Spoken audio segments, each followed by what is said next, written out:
acontecem aqui em Uberaba, de fato. Você mostrou aí o trânsito nas principais ruas centrais de Uberaba, e você falava assim, 12 quilômetros, as dificuldades, que o motorista tenha paciência. O trânsito nessa região, ele é difícil. Por que que é difícil o trânsito aqui? Porque essa região de Uberaba tem mais de 200 anos. É ali que começou a cidade de Uberaba. É Rua Tristão de Castro, Major Eustáquio, Praça Rui Barbosa, Rua do Comércio, Avenida Leopoldina de Oliveira, enfim, quando começou a cidade ali, não existia esse fluxo de automóveis, não existia automóveis, era um carro de boi, carro moar. E do mesmo jeito que era 200 anos atrás, permanece a estrutura daquelas ruas, aquele centro. Você está entendendo? Mexeram, eu acho até que mexeram para piorar, essa é a minha opinião própria, né? Porque nós temos aí uma mecanização promovida pelo ser humano que me parece que impermeabilizou o solo, tirou aquele córrego das lajes que passava pelo centro, enfeiou a cidade. Muita gente vai discordar de mim por conta do progresso, né, que tem que existir mesmo, mas o progresso pode existir também, conviver com o passado. Talvez no caso seu lá de Rio Claro tenha sido isso que aconteceu, né? As pessoas mudaram tanto a cidade que acabou que as pessoas mais antigas já não reconhecem o lugar onde nasceram. Isso aconteceu também aqui. Acontece aqui em Uberaba também. Quem sai de Uberaba e volta já não reconhece mais. Só que esse centro se mantém. E é bom que se mantenha desse jeito, com esse trânsito, porque a gente tem que preservar. Existe aqui uma questão em história que se chama preservação, né? Manutenção e mudança. São as duas coisas que tem que acontecer. Então ali no centro da cidade tem muitos prédios históricos, antigos, fazem parte já da história de Uberaba. Então as pessoas mais antigas, por exemplo, que saem de Uberaba e voltam, acabam reconhecendo, não, eu aqui andei quando eu era criança, quando eu era adolescente, eu andei com a minha família, passei por aqui, eu me reconheço a identidade como sendo nascida nessa cidade, certo? E o que me espanta, Luiz, é o seguinte, nós tivemos a sorte de viver em uma outra Uberaba, onde nós tínhamos muitos casarões antigos na região central. Você mesmo falava aqui da história do antigo prefeito Tenente Venceslau, que morou, que habitou, teve uma vida com a sua família na esquina ali da Catedral, onde hoje é um estacionamento próximo do Hospital São José, né? Ali nós tivemos, o Tenente Venceslau teve uma família, você contava que as suas filhas morreram, faleceram de tuberculose, que era uma doença muito prevalente no início do século XX, né? Quer dizer, e cadê esse casarão? O que acontece foi o seguinte...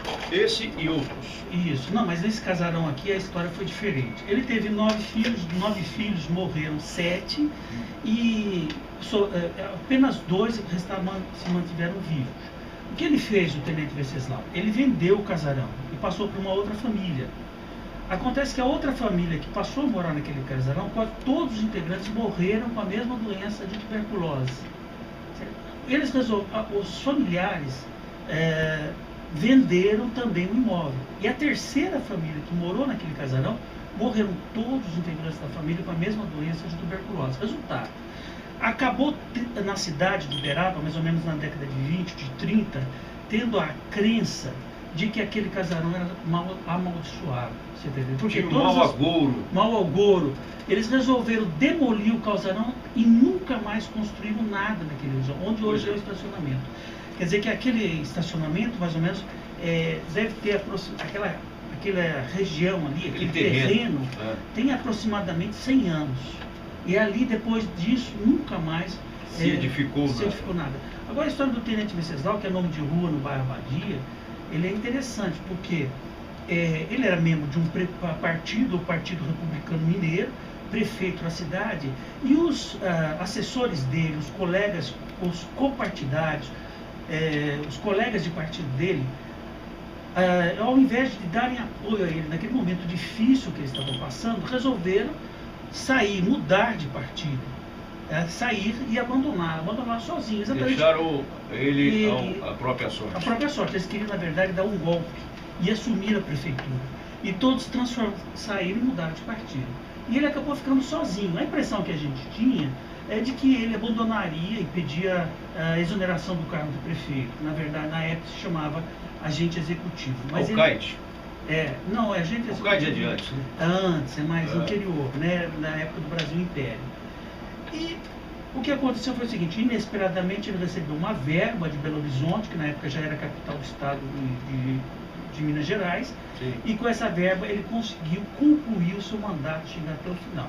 Isso foi no ano de 1910, mais ou menos. Okay. E o Hildebrando Pontes, que é um escritor, um poeta, encontrou ele na rua e escreveu uma poesia. Ele não era muito de escrever poesia, não. Sim. Mas ele escreveu uma poesia dizendo o seguinte: eu vejo no sorriso errante tristeza no sorriso errante dos teus lábios. Quer dizer que ele transmitia a tristeza, a amargura de quem tinha perdido praticamente toda a família vítima de uma doença que era comum naquela época e que não tinha cura.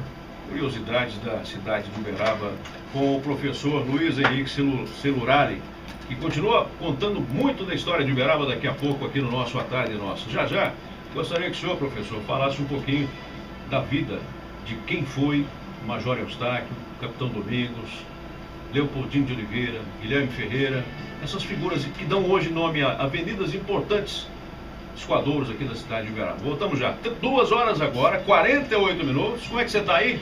Liga pra cá, faça a sua pergunta. Voltamos já.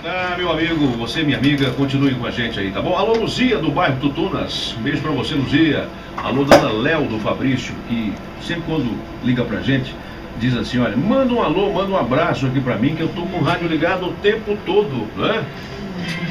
Também. Alô, quem mais, hein? Tá na sintonia aqui do nosso programa. Mande o seu contato aí, dizendo que você está na sintonia pelo nosso WhatsApp, ou pelo 33317999 ou 33317900, lá para Maiara, para a gente falar o seu nome aqui. Você vai concorrer aos ingressos de hoje no Kinoplex, que é o complexo de exibição de cinema mais completo e luxuoso do Brasil, não é? 2h52. Continuamos o nosso assunto aqui, às 2h52, com o professor Luiz Henrique Celurali, tem que fazer um curso para falar o nome, Celurali, que é historiador, formado pela Faculdade de História da cidade de Lorena e especializado em História de Uberaba. E também é pesquisador do Arquivo Público da cidade de Uberaba. E o professor Luiz Henrique vem aqui hoje para falar da revista Memórias, que lançou ano passado a história em 128 páginas da vida de um dos maiores ícones religiosos da cidade de Uberaba, que é o Padre Prata. Isso. E vive entre nós ainda com 94 anos de idade, ainda saudável, lúcido, graças a Deus, né? E que tanta coisa viu acontecer aqui na nossa cidade e que tanto fez pela religião católica também por aqui, não é? Ele é um exemplo de vida, né? Eu que particularmente fiz esse trabalho, juntamente com a Marta Zednik, que é a superintendente do arquivo, fizemos junto essa pesquisa, e o que eu pude observar é que ele é um exemplo de vida, exatamente porque não é só a história do Padre Prata, é a história da família Prata e da importância da família Prata na própria formação da cidade de Uberaba. Porque a família Prata foi uma das que deram, são os patriarcas, né, os que deram origem à movimentação financeira, à movimentação econômica. Os primeiros fazendeiros que vieram para cá eram da família Prata.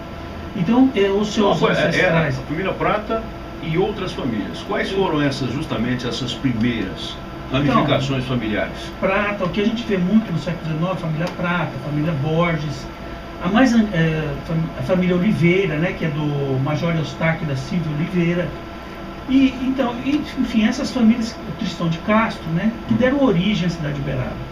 Prata foi uma das primeiras famílias que obteve aqui um terreno, uma terra, e passaram a cultivar, a trabalhar aqui nessa terra, e exatamente por causa disso, né, deram origem a toda aquela produção econômica, a origem inicial da urbanização da cidade, né? A movimentação econômica acaba atraindo população e aí por diante, né? Atrai comércio, atrai a vida política, enfim. Os seus ancestrais, então, são fazendeiros, eram fazendeiros assim de grande porte. Toda a sua família, seu tataravô, avô, bisavô, avô, pai e mãe, todos eram fazendeiros. O que me intriga exatamente na história do Padre Prata é exatamente o seguinte, que ele abriu mão da trajetória de sua família. Certo? Ele não se tornou fazendeiro. Inclusive o irmão dele é pesquisador. O Hugo Prata trabalha no museu, Hugo, né? Até hoje nativo também. Trabalha nativo ainda no museu. Museu do Zebu. Zebu. Isso. E ele abriu mão de toda aquela tradição da família dele, e abriu mão até do casamento, né? Para se tornar religioso. E, além disso, ele assumiu uma posição oposta à posição política da família Prata. A posição dele é uma posição muito mais ligada aos interesses, por exemplo, das classes subalternas. Tanto que ele acabou tendo que responder um processo criminal durante um dos períodos mais difíceis que o Brasil teve, que foi a ditadura militar. Ele teve que responder esse processo, foi uma situação muito perigosa, ele foi muito vigiado durante a ditadura, e ele teve um trabalho junto com estudantes, junto com trabalhadores, fazia constantemente reuniões, ele é professor universitário, tá? E com isso ele acabou sendo vigiado pelo sistema SNI, Serviço Nacional de Informação, que era muito comum naquela época. E ele não chegou a ser preso por uma situação insólita, né? Uma situação muito particular que ele viveu na vida dele, exatamente com um dos investigadores que tinha como objetivo colocar ele na cadeia, certo? Então essa situação bastante insólita que ele viveu com esse investigador, né? Aconteceu quando ele era padre, e ele foi chamado num hospital que hoje não existe mais, chamava Hospital Queridinha Dias Forte, fica onde hoje é o edifício Manhattan. Sim. Ali era um hospital. E ele foi para atender uma senhora, a senhora estava em estado pré-coma, estava na UTI, passando mal, tinha problemas de saúde, e ele pediu aos familiares e aos médicos que se retirassem do quarto para ele ter uma conversa particular, uma confissão, um relato espiritual daquela senhora. E todos se retiraram e ele passou a conversar, uma conversa íntima, uma conversa pessoal com aquela senhora. Aquela senhora, muito doente, resolveu fazer um desabafo comigo. Contou toda a sua trajetória, todos os seus dramas, as suas angústias, os seus sofrimentos. Foi aconselhada pelo Padre Prata, recebeu uns conselhos teológicos, espirituais, recebeu uma bênção do padre, e daí o padre foi embora para casa. Ele teve notícia de que depois de 2 dias essa senhora melhorou, recuperou e teve alta do hospital. Teve alta, voltou para casa, certo? Um dia ele estava em casa, o Padre Prata, e recebeu, foi chamado na porta, recebeu a visita, olhou, era um militar. Hoje eu estou preso. Ele já estava sendo investigado. Olhou, era um militar. O militar se chamava Minervino. Ele disse assim: calma, você não precisa ficar com medo aqui, porque eu não te vi prender, não te vi prender. Eu vim agradecer. Aquela senhora que você teve no hospital é minha esposa, e ela estava próxima à morte. E você teve um contato com ela, a sua confissão, a direção espiritual que você fez com ela, parece que fez com que ela se reanimasse. E em pouco tempo a febre abaixou e os médicos deram alta para ela. Quer dizer que você salvou a vida da minha esposa. Eu queria te prender, meu sonho é colocar você na cadeia. Eu me arrependo disso. Hoje eu não quero mais colocar você na cadeia. Eu sei que você é uma pessoa honesta. E com isso, por causa disso, essa situação insólita que ele viveu, ele não foi preso. Porque ele estava quase próximo, né, de ser detido, como foram tantos detidos presos políticos naquela época. Muito bem, são histórias interessantes de pessoas mais que interessantes que fizeram a história da cidade de Uberaba. E nós continuamos esse assunto depois do intervalo, são 2h59. Boa tarde para você. De 2016, com o nosso programa Tarde Nossa, nessa tarde, conversando com o professor Luiz Henrique Celurali, da família do Edson Celurali, que mudou para Celulari, para virar ator de televisão, depois se casou com a Cláudia Raia e tem um filho chamado Enzo, né? E são parentes aqui do professor Luiz Henrique, que é da cidade de Lorena, formado pela Faculdade de Lorena e especializado em História de Uberaba. E com outros 3 elementos, mantém aí essa bandeira da historiografia da cidade de Uberaba viva, né? Juntamente com você trabalham lá a professora Marta Zidnick, o João Eurípides Araújo e também o Miguel Jacob, que são, vocês quatro, as pessoas responsáveis por manter as pesquisas importantes que vão ficar para a nossa posteridade, né? Para os nossos filhos, os nossos netos aqui da cidade de Uberaba, saberem no futuro, daqui a 80, 100 anos, 150 anos, quem foram essas figuras que montaram os pilares para que eles pudessem viver numa cidade talvez muito mais moderna do que essa que nós vivemos hoje, mas uma cidade que teve um passado, teve um lastro no passado. Por isso que é importante o trabalho de vocês aí, vocês estão de parabéns. Conforme a gente estava falando no intervalo, muita gente pouca importância dá, né, para a história. Quer saber da própria história e da história de hoje para diante, né? Dado o imediatismo da nossa vida corrida do dia de hoje, essas pessoas estão preocupadas consigo mesmas, não querem saber da história. Mas, por outro lado, as universidades, as faculdades, os pesquisadores do futuro vão agradecer muito o trabalho de vocês. Olha, mudando um pouquinho de assunto, saindo um pouquinho do assunto do Padre Prata, que foi esse grande religioso e essa figura emblemática da nossa cidade, outras figuras emblemáticas também fizeram, né, a nossa história aqui. O Capitão Domingos foi o irmão do Major Eustáquio. Exatamente. E logo no começo da história política do município, né, quando aqui deixou de ser o sertão da farinha podre, para se transformar numa vila, depois se transformar enfim, conta essa história. O Capitão Domingos foi o primeiro presidente da Câmara de Uberaba. Então, portanto, a Câmara se tornou, Uberaba se tornou vila em 1836. Então, em 1836, o primeiro vereador, ele foi eleito, inclusive. E ele teve que ir para Araxá, se deslocar para Araxá, para poder receber oficialmente o título de presidente da Câmara da Vila de Uberaba. Sim. Ele se deslocou lá, ele recebeu esse título, porque é lá que ficava o Poder Judiciário. A cidade de Uberaba ainda não tinha o Poder Judiciário, então ele se deslocou até Araxá e volta para Uberaba. Quando ele volta, ele já volta como presidente da Câmara, certo? E a primeira preocupação dele, obviamente, é construir um prédio da Câmara e também um presídio, que era legislação daquele período, construir um prédio da Câmara juntamente com o presídio. E você sabe onde ele construiu esse prédio da Câmara? Exatamente no mesmo local que está o prédio da Câmara hoje. Exatamente ali naquela esquina. Naquela esquina. Só que, obviamente, era um prédio muito mais rústico, simples, construído exatamente naquele período de 1836. No arquivo público nós temos a foto desse prédio, dessa construção.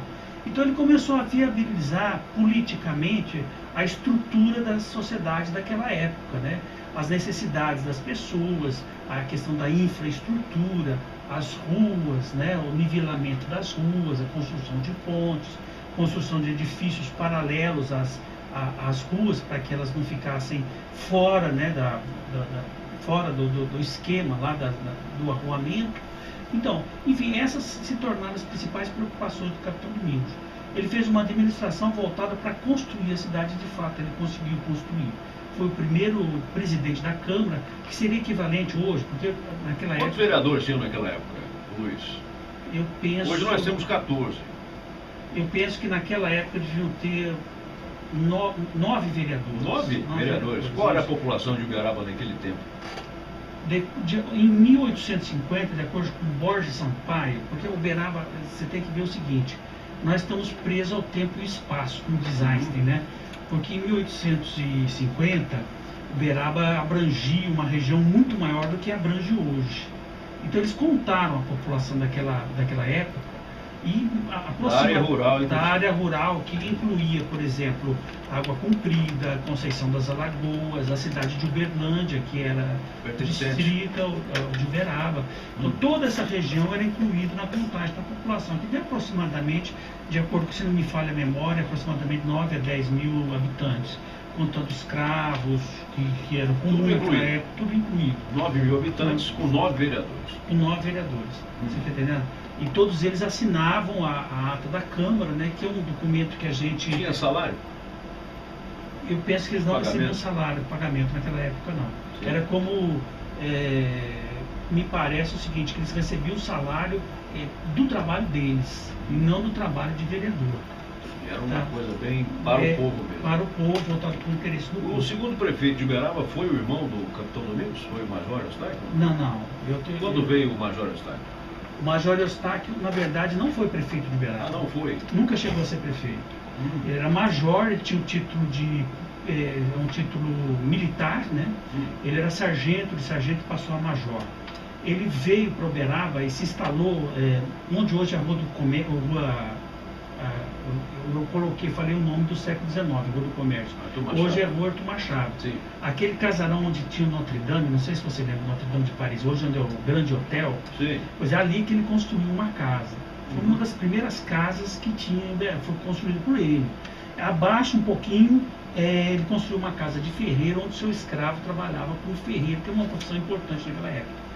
Para aproveitar a segurança que ele oferecia, as pessoas que moravam em povoados próximos a Uberaba, tipo Santa Rosa, saíam de suas regiões porque era muito perigoso, exatamente porque alguns índios, principalmente caiapós, né, podiam avançar e atacar. Existiam algumas aldeias indígenas. Então, para oferecer a segurança, eles vieram até essa região, onde hoje está Leopoldino de Oliveira, Rua do Comércio, Rua Arthur Machado, Calçadão, e se instalaram exatamente nas proximidades para aproveitar a segurança que oferecia o Major Eustáquio a eles. E por aí, em volta dessa região, que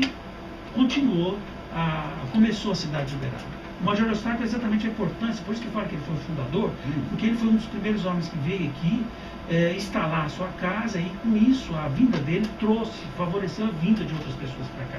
Bom, nós vamos fazer mais um intervalinho rápido, 3h10. Maiara, ligue para participar com a gente aqui no nosso 33317999, para você poder concorrer aos nossos ingressos do Kinoplex na tarde de hoje, tá bom? E a gente, enquanto isso, vai informando você da situação do trânsito na cidade, nessa tarde de quinta-feira, dia 11 de fevereiro. Olha, para você que está na Alexandre Barbosa, aliás, cruzando Alexandre Barbosa, cruzando também a Avenida da Saudade, pela Alfen Paixão, vindo aí dali de próximo do Terminal Oeste, linha verde do BRT, subindo a Alfen Paixão, 20 km por hora. Leopoldino de Oliveira, sentido Novo Shopping, o Praça Uberaba Shopping, 18 km horários aí o trânsito, né? E para você que nesse momento também circula pela rua Ituiutaba, região do bairro São Benedito, próximo à casa do Babá ali, 10 km por hora, viu? 3h14. Fique por aqui, porque aqui você fica sabendo de tudo, inclusive das histórias dos personagens importantes da cidade de Uberaba. Você falou do Major Eustáquio aí, e aí me ocorreu também que o Major Eustáquio tem um fato, inclusive interessante, que fala de um cavalo que ele teria usado para entrar dentro da Câmara Municipal, isso no meio do século XIX. Teve essa história mesmo? Eu pessoalmente desconheço que tenha acontecido isso, certo? Sim. O Major Eustáquio... Tem coisas que são lenda, né? São folclore. É irmão o Major Eustáquio é irmão do Capitão Domingos, Sim. que é o primeiro presidente da Câmara de Uberaba. O presidente da Câmara naquela época era um cargo equivalente a prefeito municipal hoje, porque funcionava uma espécie de parlamentarismo. Então o presidente da Câmara tinha função executiva e não legislativa. Sim. A Câmara Municipal de Uberaba tinha função executiva naquela época, diferente de hoje, que tem função legislativa, de fazer leis. Naquela época, de executar. Tá? As leis vinham de Ouro Preto, já vinham prontas de Ouro Preto. Era um código chamado Código de Posturas. Então tinha vários códigos de posturas naquela época. E o Capitão Domingos, assim como o Major Eustáquio, diferente do que muita gente pensa, eles vieram de famílias tradicionais da cidade de Ouro Preto. Eles tinham formação, tinham estudado o máximo que se podia estudar no Brasil naquela época. Vinha de uma família tradicional, uma família praticamente ligada à corte, portanto eles tinham traços tradicionais. Eles não eram pessoas assim, pessoas que não tinham nível para poder assumir aquele cargo que eles assumiram, certo? Ou mesmo para isso. Agora, pode ser que tenha acontecido, ele ter entrado na Câmara com um cavalo, mas eu pessoalmente desconheço que tenha acontecido isso, certo? Ô Luiz, nós, ao longo da história de Uberaba, nós tivemos aí ícones, né? Um desses ícones e que hoje serve a cidade prestando seu nome, a principal avenida, foi Leopoldino de Oliveira. Isso. E você, numa outra entrevista que nós fizemos, você contou a história de quem foi Leopoldino de Oliveira.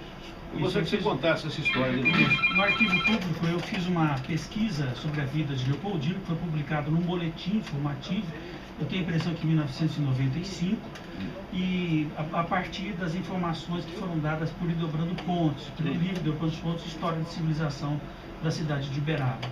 O Leopoldino de Oliveira morreu aos 29 anos, morreu muito cedo, e na minha opinião ele morreu de desgosto. É mesmo? Por situação política que ele viveu, certo? Pelo desgosto, pelo fato de ter sido rejeitado, preterido, enfim. Ele fez uma ótima administração. Primeiro que ele foi presidente da Câmara. Isso no ano de? 1922, mas se não me falha a memória, certo? Ele foi presidente da Câmara, portanto, prefeito de Uberaba, e teve uma ótima administração. Só que naquela época podia acumular 2 cargos. Ele foi eleito também deputado federal, então ele teria que viajar para o Rio de Janeiro. Federal. Deputado federal e presidente da Câmara de Uberaba. Então quando ele viajava para o Rio de Janeiro, os oposicionistas, aqueles que queriam, porque ele era liberal e ele tinha uma postura liberal em relação à política, em relação à cidade de Uberaba. E os oposicionistas, que eram do Partido Republicano Mineiro, que eram conservadores, alinhados a uma linha mais tradicional e um pouco mais retrógrada do ponto de vista político, queriam exatamente ver a caveira do Leopoldino de Oliveira. E o cargo dele, né? E o cargo dele também. Sim. Então, quando ele ia para o Rio de Janeiro, eles demitiam os funcionários que tinham sido nomeados por Leopoldino de Oliveira. Naquela época podia, porque não tinha ainda o cargo de estatutário, aquele funcionário público concursado. Aquilo começou na época de Getúlio Vargas, portanto, 10 anos depois de Leopoldino de Oliveira. Então, quando o Leopoldino se afastava para assumir o cargo de deputado federal, entrava em política a questão da demissão. Todos os funcionários indicados por Leopoldino, a oposição indicava os funcionários que lhe interessavam. Aí, Leopoldino voltava e fazia o inverso, demitia os funcionários que estavam lá e colocavam os seus funcionários, certo? Até que a eleição de 1924, se não me falha a memória, poria fim a isso. E Leopoldino de Oliveira já tinha os candidatos indicados, que era Alexandre Barbosa, eram amigos eles. Alexandre Barbosa, Orlando Ferreira. Então, eram políticos que foram indicados para a eleição pelo dedo de Leopoldino de Oliveira. Sim. Certo? A oposição armou um verdadeiro esquema militar dentro da cidade. Ele colocou os soldados para andarem armados pelas ruas da cidade, exatamente para poder criar uma espécie de ganho à eleição. Eles são eleitos para presidente da Câmara. Aí o que a oposição faz? Eu, inclusive, não posso nem citar o nome da oposição, porque esses oposicionistas da época são personagens que têm familiares ainda hoje vivos na história liberal. A oposição, ela cercou o prédio da Câmara com os militares, fortemente armados, impedindo a entrada de Leopoldino de Oliveira de seus partidários, né, que ganharam a eleição, correligionários que ganharam a eleição dentro do prédio da Câmara. Na década de 20. Na década de 20. Isso há quase 100 anos atrás. Né? Mais ou menos 100 anos atrás. Quer dizer, você imagina Uberaba naquele prédio da Câmara, que é o mesmo prédio que tem hoje. No mesmo local. No mesmo local, os militares cercando aquele prédio, impedindo a posse do prefeito eleito naquela época. Foi exatamente isso que aconteceu. Eles impediram a posse do prefeito eleito, que teria sido indicado por Leopoldino de Oliveira. E o Leopoldino morreu, veio a falecer de quê? Antes disso, o que aconteceu? O Leopoldino de Oliveira estava com a chave da Câmara. Sim. Os oposicionistas pediram ao Leopoldino que entregasse a chave para eles poderem abrir a Câmara e entrar dentro do prédio da Câmara. Leopoldino disse assim: se vocês quiserem, vocês arrombam o prédio da Câmara. Essa chave eu não entrego a ninguém. A chave quem me deu foi o povo, e eu entrego essa chave só para o povo, por meio do voto. Eles me entregaram essa chave. Certo? O que aconteceu? Os oposicionistas arrombaram, meteram pé na porta, arrombaram aqueles portões enormes do prédio da Câmara, adentraram. Esses oposicionistas, dentre eles, existe algum ícone famoso que dá nome de rua, por exemplo? Tem também. Pode falar. Vários. Pode citar, por exemplo. Os prefeitos daquela época? Naquela época, oposicionistas ao Leopoldino de Oliveira. O que aconteceu? O prefeito eleito não assumiu o cargo, que ele deveria assumir, não assumiu, que no caso seria Alexandre Barbosa, e quem assumiu o cargo foi Orlando Rodrigues Acunha. Muito bem. Entendeu? E ele que assumiu, que era o oposicionista de Leopoldino de Oliveira. Ele que assumiu o cargo de prefeito, sem o voto popular, sem o voto, assumiu pelas forças da arma, pelo poder da imposição das armas. Quer dizer, com isso, aí Leopoldino se afastou, ele escreveu uma carta muito bonita à população de Uberaba, tá? Dizendo sobre essa situação, de que ele nunca entregaria o prédio da Câmara a uma condição dessa, a força das armas. Ele só entregaria o prédio da Câmara ao povo, se afastou da cidade. Poucos anos depois disso aconteceu, Leopoldino de Oliveira vinha a falecer. Morreu novo, com 29 anos. Morreu em Uberaba ou fora? Morreu fora de Uberaba, provavelmente no Rio de Janeiro. Está sepultado aqui em Uberaba? Eu tenho a impressão que não. O que acontece é que, pelo menos, eu não tenho ideia se ele está aqui. A gente não tem notícia disso. Provavelmente ele está sepultado fora de Uberaba. Mas morreu muito cedo e... assim, a minha opinião pessoal é que essa situação toda constrangeu demais ele, certo? Que era um liberal, idealista, que tinha as ideias avançadas para a época, uma pessoa que queria renovação, enquanto que os outros políticos queriam simplesmente que a cidade de Uberaba conseguisse continuasse atrelada àquelas mesmas forças retrógradas que sempre manteve preso aquela economia tradicional, aquela economia agrária, a economia do gado, latifundiário. 3 horas e 23 minutos. Antes da gente terminar, porque o nosso tempo já está se extinguindo também aqui na entrevista, mas eu queria que você citasse 2 casos que da outra entrevista para mim ficou gravado na memória, que foi um deles foi a morte do Guilherme Ferreira, né? Uhum. Como se deu, como viveu, quem foi Guilherme Ferreira e como se deu a sua morte. E outro fato histórico também foi de um assassinato que nós tivemos no extinto, um dos primeiros jornais da região do Rio Mineiro, que foi o Lavoura e Comércio, um assassinato que se deu lá, acho que você se recorda, na década de 20 também, uhum. Onde uma pessoa foi assassinada no centro da cidade. Dá para lembrar desses fatos aí? Do Guilherme Ferreira, sim. Ele foi prefeito de Uberaba em 1930, exatamente em 1930.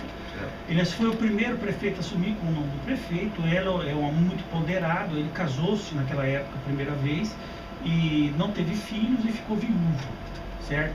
Concluiu o mandato dele em 1934.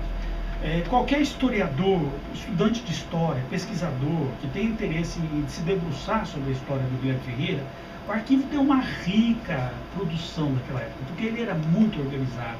Ele tem um relatório de todas as suas atividades. E bom, né? Todas as suas atividades. O Guilherme Ferreira, na verdade, venceu a guerra contra o Estado de São Paulo. Em 1930, a Revolução de 30, ele praticamente armou a população de Uberaba para fazer frente àquela guerra, a Revolução de 30, e instituiu Getúlio Vargas no poder. Então, com isso, ele acabou ganhando, não sendo nomeado prefeito. Ele não foi eleito pelo voto direto, ele foi nomeado e governou até 1974. Toda a prestação de contas, tudo que ele fazia, toda a administração dele, está tudo documentado e encadernado por ele mesmo. Ele mesmo que encadernou, a equipe dele, né, do governo dele, da administração dele. Ele governou até 1934. Nesse período, faleceu sua primeira esposa. Ele não teve filhos. Há 10 ou 15 anos, mais ou menos, depois disso, depois do seu governo, depois da sua administração municipal, ele resolve se casar de novo. Só que aí ele já tinha mais ou menos por volta dos 50 anos, se não me falha a memória, e a esposa dele era muito jovem, com 18 anos. E eles moravam numa casa que existe até hoje, que fica na rua São Sebastião, certo? Logo na primeira quadra, depois da Praça Rui Barbosa, tá?